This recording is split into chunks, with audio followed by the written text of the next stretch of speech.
Ce qui s'est passé est très simple et très clair.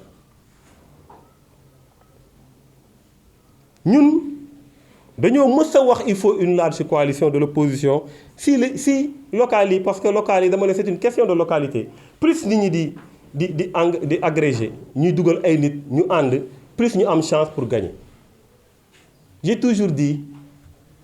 qu'il y a les oppositions. Dama leen ngeen déglu wat lu may wax. Donc man mënuma bañ ay nit ne dañuy and sama yoon. Su dee am ngeen affinité politique lépp moo leen boole yéen daal macha allah seen idéologie seen lépp moom bokk na ah su leen neexee ngeen ànd mais loolu ku ne xëy ku xam bootee doomam parce que j'ai dit les oppositions c'est une diversité l'opposition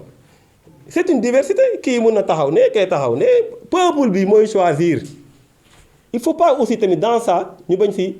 jiital peuple bi aussi il faut pas que dans ça ñu génn leen si.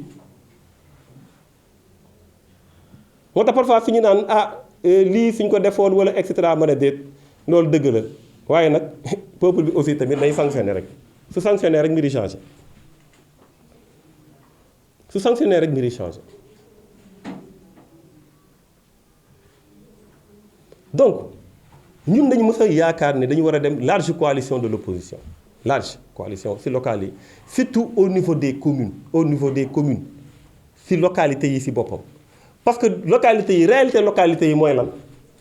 réalité localité yi du politique yi rek de réalité locale c'est des mouvements sociaux aussi c'est des mouvements citoyens c'est des gens yoo xam ne seen gox lañ nekk di liggéeyal seen gox bëgg nekk maire soxla mairie bi ñu mérité nekk maire aussi parce que c'est pas que dañuy dañuy def politique rek wala ñeneen ñi kii non ñun ñoo war a aaki moo affaire yi déedéet mais su dee ñoom ñëpp dañoo bëgg a remplacer ñi fi nekk ba pare war nañ jox chance ñëpp. Nous devons les meilleurs profils dans les communes pour nous gagner les élections. C'est ce que nous avons fait. Moi, quand Khalifa Sall est venu ici, il a dit qu'il y dajale ñu ànd ñu ne machallah parce que nous ñoo koy jiite ñun on est trop petit pour ça ñooñu suñuy kilifa lañ ñun jiite wuñ ay quoi ñun dañu bëgg rek mbir yi dox man FRN Front de Résistance Nationale xam nañ fa laa bokk mais du ma dem sax réunion yi c'est pas parce que bëgguma dem seen réunion mais fu ma demee plateau défendre ñoom lu ñu wax parce que pour moi ñu ma gën a aguerrir ñoo fa nekk ay Mamadou Diop Decroix ñëw fa di ruube amul sens nañu doxal rek pour Sénégal après ku ne wuti les questions de principe nañu bàyyi ñu am expérience ñu jiite ko y a pas de problème après ku ne wuti nag parce que nag kenn moomul kenn donc ba mu ñëwee fi wax loolu dañ si d'accord ñu ne ñun amatul li ñuy def suñu grand bi mu ngi koy gérer Ousmane Sonko ba mu fi ñëwee dégg ngeen ko yéen ñëpp mu wax ne dañoo war a ànd dégg ngeen ko yéen ñëpp dégg ngeen ko ñu ne alhamdulilah c'est le chef de l'opposition donc moom mu ngi koy dox ainsi de suite donc ñëpp di wax waxu large coalition man suñu suñu mouvement dañoo def réunion ñu ne ma mais fu ñu toll ci coalition bi affaire ndax ki ma ne non nit ñi ñu ngi koy liggéey parce que ñun ñu ngi xaar ñu liggéey ko ñun amuñu pour sax xam nan lañ koy non parce que yomb na dajale ñëpp ne léegi fexe leen ngeen bokk nekk ci commune yi après mu am ay arbitrage s'il le faut ñu xool les meilleurs profils ñu teg leen pour l'intérêt du Sénégal ñu avancer yomb na donc ñu toog di leen déglu ñu dem ba benn moment ñu tollu avancer si rétrécir les initiatives parce que bëri woon na Abdoul Mbaye aussi fàtte naa ko cité moom it am ak waa CRD et cetera am initiative boobu ñeneen ak ñeneen ñooñu tamit suñuy mag lañu suñu kilifa lañu ñu dem ba waxtaan yi di dem ba finalement ñu dajaloo rétrécir affaire yi jël projet boobu teg ko ci ñaari loxo Abdoul Mbaye ak Khalifa Sall ñoom ñaar ñu war a def la large coalition de l'opposition ñu am ci yaakaar bataille yi ñu dégg ñi di jóg di annoncer oui d'ailleurs sax on vous avait promis une large coalition de l'opposition loolu léegi commencé na léegi dans les prochaines heures dinañ ko teg dans les prochaines heures loolu mooy maanaam togg nañ ko yuus nañ xorom beeg kii bi xaw ma lu ñu toggee ceebu jën maanaam lépp mat na yàq bi rek moo def mooy dans les prochaines heures. waaw ma ne waaw lu ñuy war a yàq noonu xanaa dans les prochaines heures ñu koy war a lekk dinañ xam ne ñu ngi togg au moins nii lay demee. Et on se rend compte que en réalité effectivement am na lu ñu togg mais togg bi du large coalition de l'opposition parce que l'erreur c'est quoi dugal dans la tête des Sénégalais que ñun opposition bi dañuy dajaloo léegi nag ab Thierno Bocoum bu taxaw naan non man daa bu affaire bi taxawee ba mot na nga ne non man d'accord ñu ne gis ngeen bëggul opposition mu ngi tas opposition bi ñii la Macky di yebal yaa ngi nii ñu ko ñu ne way xam nga ñun dañuy sant yàlla boobu parenthèse bu may dugal la ba ma génnee parti réew mi dafa am ñu bëri ñoo xamante ne dañu wër réseaux sociaux yi dem ci rédaction yi yéen ñii xam ngeen ci dara ñu ne yéen coow lii yëpp bu leen kii parce que kii dafa deal ak Macky Sall dafay dem ci Macky moom moo ko yónni mu am benn sëriñ la tuddee boppam boobu xam naa mu may dégg mu dem ci benn journal fa su ma juumul Dakar Actu la woon mu ne mu waat ne man mii de dañ maa jënd te liñ ma proposé moom proposé nañ ko mu bañ te nee na kilifa diina la kilifa la kooku fii may wax ak yéen moom mooy partage publication Khalifa Sall parfois sax mu juum envoyé ma benn ma ne ko sëñ bi bu ma tooñ publication Macky Sall yi du moins parfois sax mu juum envoyé ma moom moo koy partagé fu mu toll nii man maa ngi ci opposition bi benn jour suñu benn responsable di waxtaan ak kenn ci Facebook bi mu tagge ma parce que man li may publier Facebook yëpp bëri ma tànk Facebook parce que nag bëri nañu trop lu ñuy def mais mu tëdd sama lal rek gis mu tagge ma bës gis ko muy discuter ak kenn kooku ne ko tey ngaa tey boobu ñu ngi soog a génn réew tey ngaa tey parce que kii da ngeen di ànd ak moom di xër-xëri waaye ñëpp xam nañ fan la jëm mu wax ko loolu Macky Sall la jëm tey ngaa tey yaa ngi xëbër boobu ba léegi ku jug nga tontu kooku ne ko maa ngi koy giiñ ci alxuraan Idrissa Seck bi nga àndal mu dem rejoindre Macky Sall moo gën a yomb Thierno Bocoum bi ma àndal dem rejoindre Macky Sall ba ma gisee loolu maa ngi jéggalu di ko wax waaye sama rongoñ dafa wadd ñu tax mu wadd parce que kooku waxul ak man moom xamul lu ma génne sax damaa génn mu génn parce que daf ma xam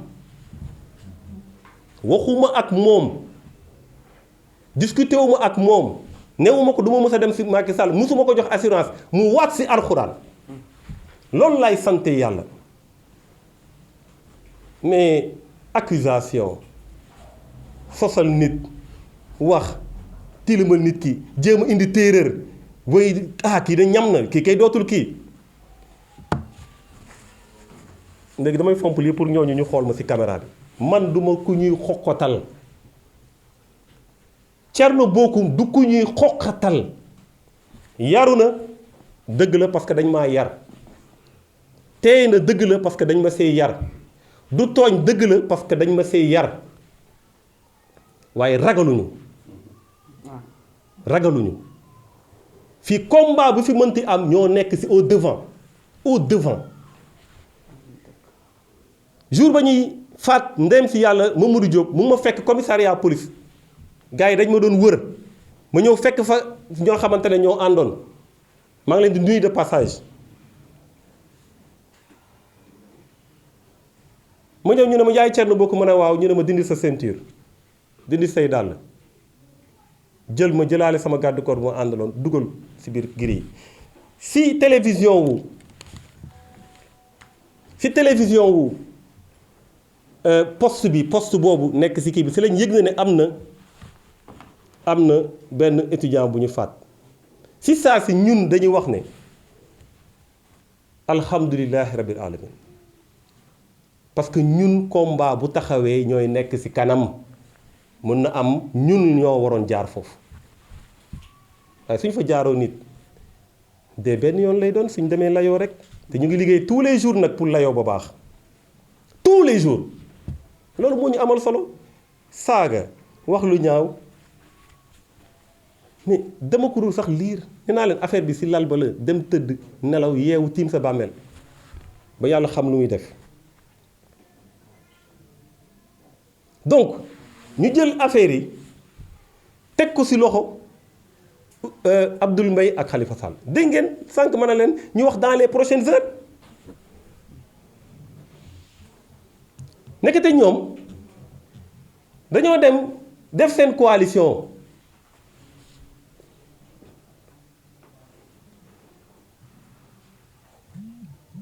ñoom ñett laay waxal parce que sëñ Moustapha Sy tudduma ko xam nga li tax moom si boppam moo ne dañoo ñëw ne ko ñëwal nga bokk ci coalition boo xamante ne PDS la Khalifa Sall la ak tur yi sa laay tudd parce que waxuma appareil yi Khalifa Sall wax Ousmane Sonko ñoom ñoo ko xëcc maanaam wut nañ 4 xam naa peut-être dañuy soxla woon ay ñaan parce que lu ñu def lu rëy la naka de ñoom def nañ seen 4 seen kii di def seen réunion ba naan léegi rek mu ñàkk maanaam lu muy signifier mooy ñun dañuy def benn gouvernement boo xam ne da ngay ñu may ñu lancer ko ba pare ni ñun ñooy gouvernement bi ñun la maanaam loo xamante ne Macky Sall xañuñu ko te mënuñu koo xañ mooy bokk ci opposition bi jàkkaarloo ak moom ñoom ñu ne ñoom ñooy tànn ñan ñoo war a bokk parce que ni tax ma wax loolu mooy suñu tànnee ba pare def lu ñuy def ba ku fi taxaw di wax ñu ne la waaye demal ci opposition bi xanaa ci Macky nga nekk loolu la ñuy wax loolu la ñu bëggoon dugal ci bopp donc large coalition boobu ngeen doon dégg ñoom ñu tuddee ko large coalition nekkate c'est une coalition de pression ce n'est pas une coalition électorale c'est une coalition de pression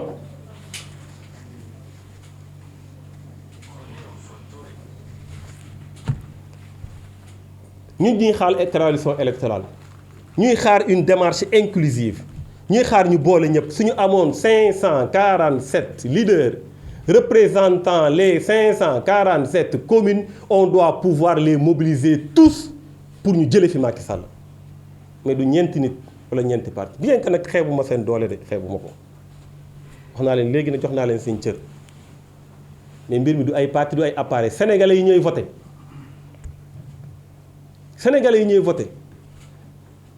dégg naa kenn ku naan non ñoom ay parti ay kii téléphonique lañu ñun ci xolu sénégalais yi la ñuy dugg cabine téléphonique lañu yow ba ngay ñëw assemblée nationale ñu ne prip nga nekk fa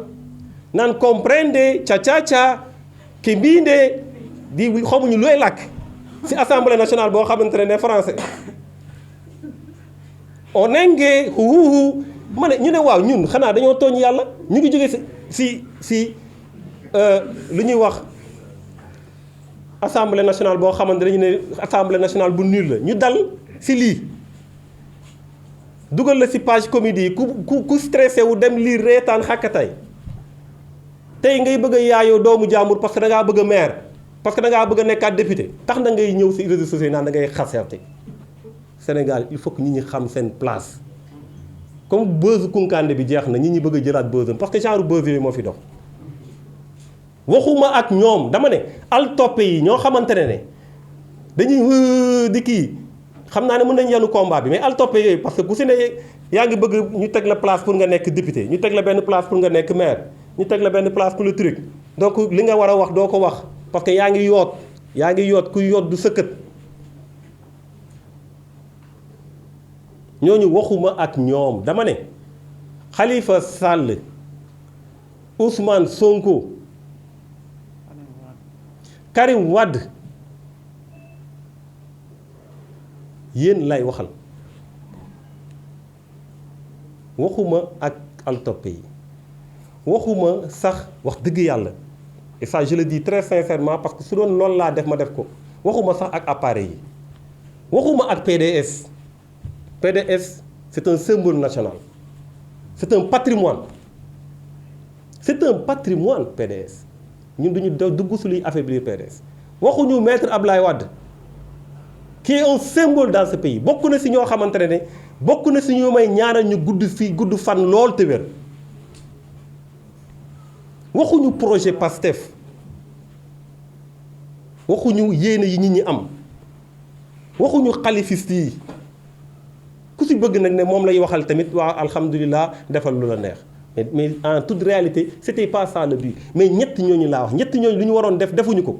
dañu waroon liggéey pour opposition bi ñu dajaloo te figurez-vous cette coalition là dañ ko def dañ ko teg dañ ko togg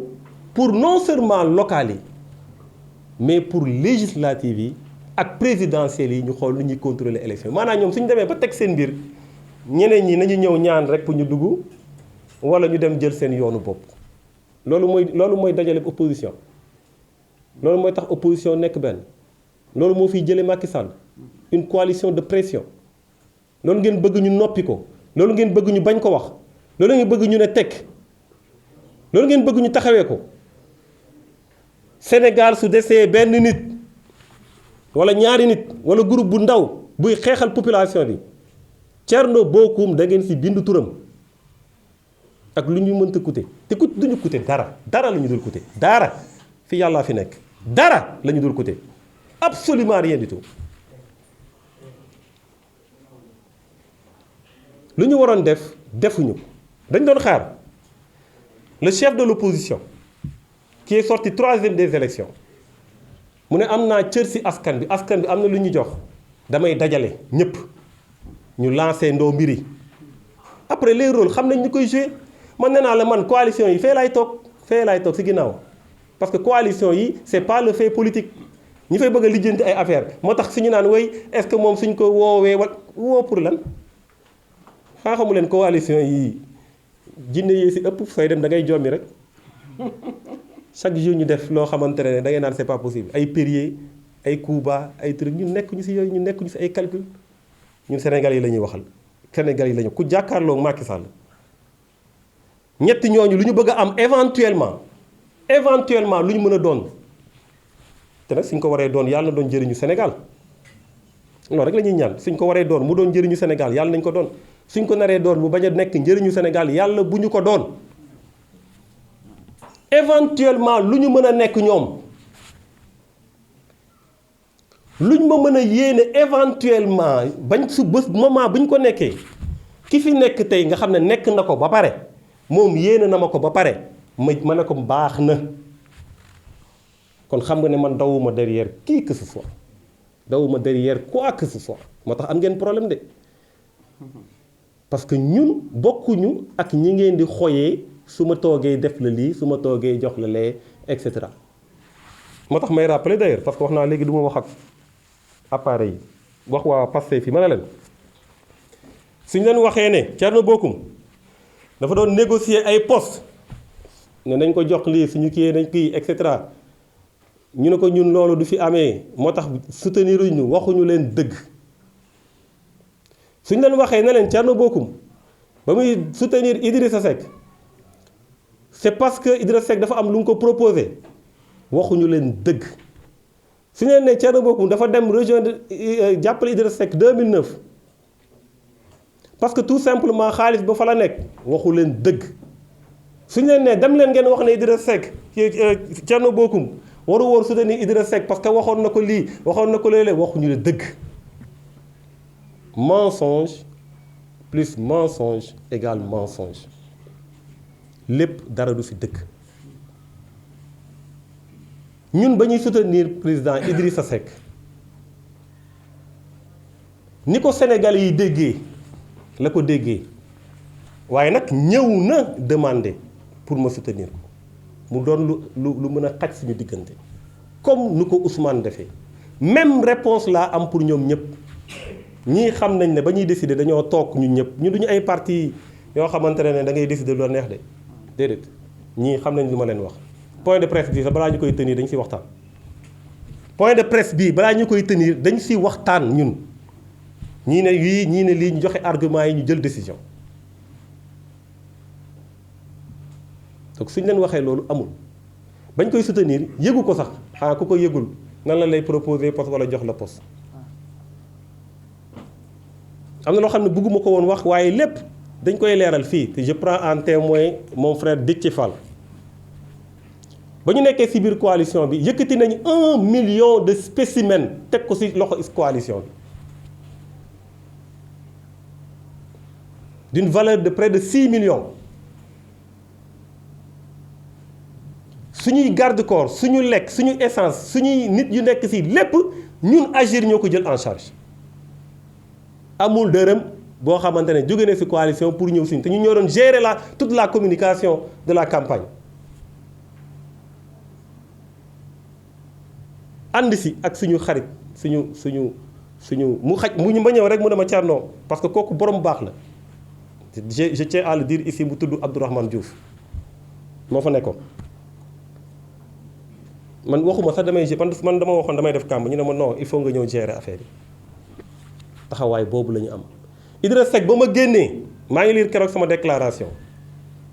même déclaration ba dama ko remercier ba ma génne léegi kenn musuma dégg mu wax lu bon si moom nañ ma génneel vaar buñ ne wax naa ko lii wax naa ne musuma kaaw ni ñu koy waxatee encore nañ wax ne musu du ma mës a ànd ak moom nañ ko wax musuma am rupture idéologique ak moom xanaa kàkkataar mooy jógee fenn li nga gëmoon nga bàyyi ko gëmaat leneen loolu kàkkataar moo ko mën li ma gëmoon foofu def ci projet ba ma génne moom laa gëmoon aw ma woon rupture idéologique ak moom aw ma woon rupture amicale ak moom man maa ne par convenance personne du ma nekkati réew mi te kenn gisaatuma réew mi ñu ngi agir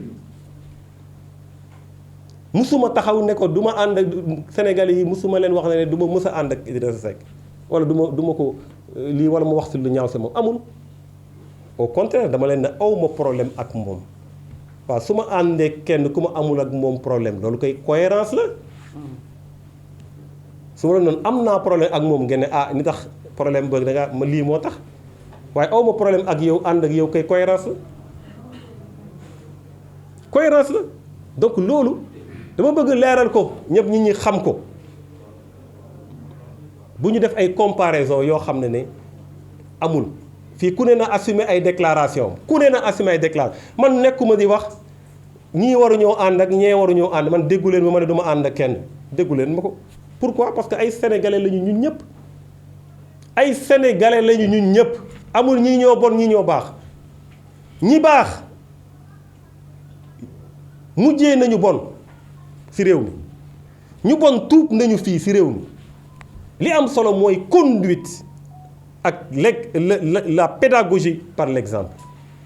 balaa ngay wax nit ñi sangul day fekk yow nga sang ba pare am leader yoo xam ne dañuy wone l'exemple orienter les choses wax nit ñi doxee leen li nii def leen nii di ko wan seen bopp nit ñi ñu nàmpantal la si ñu changer jikko yi loolu mooy changer Sénégal mais du ne ñii ñoo bon ñii ñoo baax ñii ñoo kii déedéet fii ñu ñëpp ay sénégalais lañu opposition ñu ñëpp war nañoo mën a ànd mais la coalition bu ñu defoon 2009 su ma juumul ou 2014 taxawu Dakar fii 2014 madame le maire 2014 la plupart des députés yi ñu doon wax ñooy gaynde yi waaye gaynde yi ñuy taxaw naan lu mu tar lu mu ñooñu tey ñu ngi fi Macky Sall ñooñu ñoo nekkoon góor yi ñooñu lañ doon xasee ñeneen ñi seen exemple lañ doon jël pour xas ñeneen ñi waaye ñooñu fekk nañ ñeneen ñi léegi loo leen di wax léegi yéen conclusion parfois on fabrique des monstres à travers des coalitions yoo xamante ne du intérêt réew mi moo ko teg nañu xool nu ñuy arranger suñuy mbir écarter ñeneen ñi jël position taxaw yàlla nee na maa leen gën a aay si ay stratégie gisee guddi yi kërëb pour tegal loo xam ne ñun après lii après ku la programmer loo na nga xam ndax da nga koy fekkee léegi nag yàq bi mooy problème bi togg nañ ko ba pare de bu leen kenn wax ne togguñu ko d'ailleurs sax am nañu ko confirmé déglu ngeen weekend bi ay leader yu ko wax togg nañ ko yàq bi nag mooy problème bi j'espère que dinañ ko yàq su dee moom la jàpp mooy gën fi ñoom ku ne jël sa responsabilité j'ai espoir que ne dinañ revenir en de meilleurs sentiments pour xam ne ñoom dañoo am cër boo xam ne kenn mënu ko remplacer yàlla moo leen ko jox fii ñu toll ñu war ko assumer avec responsabilité avec hauteur. Ils ont un rendez-vous devant l'histoire. On attend d'eux ñu def loo xamante dañuy xaar ci ñoom nañu dajale ñépp fii kenn wuti fi ay position ay kii fii kenn mënu fi jox kenn dara ay way nañ ko indi nañ ko dugal kan mais yow yaa njaa mais attention mais attendez c'est quoi cette manière de voir les choses da ngay woo nit ñi d'égale dignité ñu teg coalition boo xamante ne coalition du lu ñu lay woo coalition lu ngay bokk la waaye dinañ ko woo ci coalition bi non non yéen woo leen ko rek xam naa dafa frustré rek c'est que nit ñi xalaat yu ñuy am nit ñi dépassé nañu loolu. On est sur autre chose ce pays là il y a des urgences moo am ci réew mi donc on espère qu'ils le font su dee ñoom bëgg nañu des ci loolu j'espère que dinañ déggoo parce que pour moi c'est une alliance contre nature nañu wax la pertinence de préférer à la place d'appeler tout le monde de préférer appeler ces cadres là nañu toog conférence de presse wax leen ko lan mooy pertinence bi c'est quoi la pertinence nañu ko wax. waaye léegi man Thierno Bocoum sama frère Karim Wade bi nga xamante ne 2019 man ci sama bopp dama ko bind ne ko da ngaa war a dugal sa loxo ci élection yi parce que soo ko deful day mel ni vous allez faire le jeu de Wade man Thierno Bocoum j'ai écrit ça à Khalifa Sall à Karim Wade Khalifa dama baal na moom laay citer chaque fois parce que vraiment dañu am cofeel ci moom bu rëy Karim Wade waaye léegi man Thierno Bocoum Karim Wade bu nekk extérieur nga xam ne maa koy xeexal fii sama exemple rek laa joxe waxin la nag waxuma sama wax man waxuma sama waxu bopp ñëpp laa waxal waaye léegi moom Karim Wade mooy xool ndax man opposant laa wala du ma opposant man ndax war na ma dugal ci affaire bi waruñu ma dugal mais est-ce que yi comprendre ngeen fu may waxee est-ce que loolu yanu na maanaa ndax moom mooy choisir moom ak ñeneen ñooñu ne ko waa la mooy sa avis mu ne non Thierno Bocoum moom dafa ma doon attaqué non garaawul noo toog fële quoi ñu ne non pour maintenir la cohésion comme da nga doon attaqué yow desal fële parce que ñun suñu xasee ba am doole ba génn soo waxee ñu ne la da ngaa ànd ak Macky soo demee yow rek doo am dara loolu mooy seen raisonnement loolu nag mënuñu ko nangu par principe esclavage jeex na par principe colonisation jeex na nooteel jeex na fii Macky Sall bi nga xam dafa yor police yor gendarmerie yor lépp su defee lu mu war a def dañ koy attaquer l'enjeu ce n'est pas le départ de Macky Sall ma wax leen nag lu rëy l'enjeu ce n'est pas ça Macky Sall dem na ba pare c'est son dernier mandat le jour bu mu taxawee ne damay def 3e mandat toute l'opposition mais du opposition rek la société civile les chefs religieux ñëpp ñoo xamante ne taxaw nañ pour Sénégal dinañ ànd naturellement xeex 3e mandat bi donc loolu jarul dajale day maintenant jarul ay ñaari nit ñoo koy jël en charge yow Sénégal yëpp moo koy jël en charge l'enjeu c'est le remplaçant de Macky Sall c'est ça l'enjeu ñoom seen mbir seen xalaat foofu la nekk loolu lañ bëgg a régler fii ñun duñu ay xale jox nañ leen cër lool nag mais duñu ay xale te joxuñu suñu bopp kenn ci politique comment remplacer Macky Sall ak ku koy remplacer loolu la ñu bëgg a régler dès maintenant collectivité yi élection locale yi c'est une affaire de collectivité du point de vue national ñoo xam ne am nañ représentativité nationale nañu dajaloo ñëw ñëpp ñu signé ne ñu ñëpp contre Macky Sall ñu am ñoo xam ne dañu leen di responsabiliser ñuy mën a def réel arbitrage yi ñu mën a am confiance ci ñoom parce que crise de confiance su duggee ci opposition bi musiba am na su dee ko wax ak yow dem sa doo ko wóolu mun na dem sa wax ne wax naa ko nga dem mu ne Thierno de lii la ma wax fekk waxul loolu suñ demee ba tollu foofu jaratu ko nañu dajaloo ñun ñëpp ñu wax bokk nañ ñu responsabiliser ay nit xool na la ñuy defee arbitrage yi su dee nar na am ñu bàyyi nit ñi ñu waxtaan ñoom dañoo tardé sax nit ñaa ngi waxtaan ci commune yi chaque jour nitu agir woo ma na ma ñii woo nañ ma ñii truc nit ñaa ngi waxtaan ci biir commune yi nañ bàyyi nañ leen a libéré nañ leen wax déjà que ne opposition bi yëpp moo ànd loolu rek déjà libéré na leen ñu def seeni coalition ñoom mais tey barki démb rek am na coalition bu am fenn am ñu ci rocceeku parce que seen leader waxagul ñu ngi tardel nit ñi léegi affaire bi commencé local yi opposition daf ko war a gagner on n'a plus le temps souffrance sénégalais yi dafa metti point de vue local la ñu commencé yéeg ci kaw ñoom ñoo ko war a def dama ne du keneen moo koy def ñun jëluñu benn initiative wax ak diw woy est-ce que duñu defoo ñu ci dara dañuy alerter dañuy wax ñëpp dégguñu ñi war a jël initiative yi nañu jël initiative yi ñu boole opposition bi ñëpp ñu ànd ñu nekk benn voilà en gros li ma bëggoon na wax ci mbir mi di jeexalee nag ne jeunesse bi nañu dem inscrire ji parce que mbënd mi fii mu toll porte à porte yeeg ak kii pour fexe ñoom ñu dem mën na indi ay problème parfois il faut un sursaut patriotique maanaam jeunesse bi ngeen di gis seeni waajur ñu nekk ci mbënd mi ngeen di gis seeni waajur ñuy tëdd duñu am lu ñu fajoo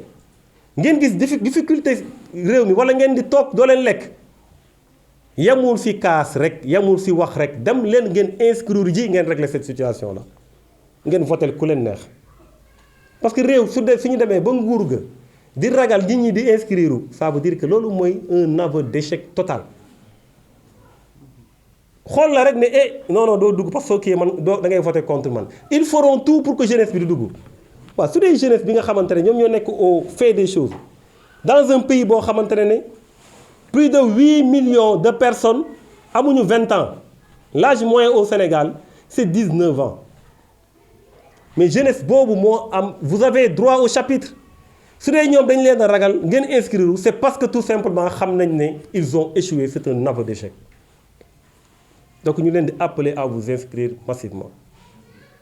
ñu ngi leen di gërëm di leen sant je sais pas si vous voulez qu'on enchaîne en français on va le résumer très rapidement brièvement en français. Dire tout simplement à travers un résumé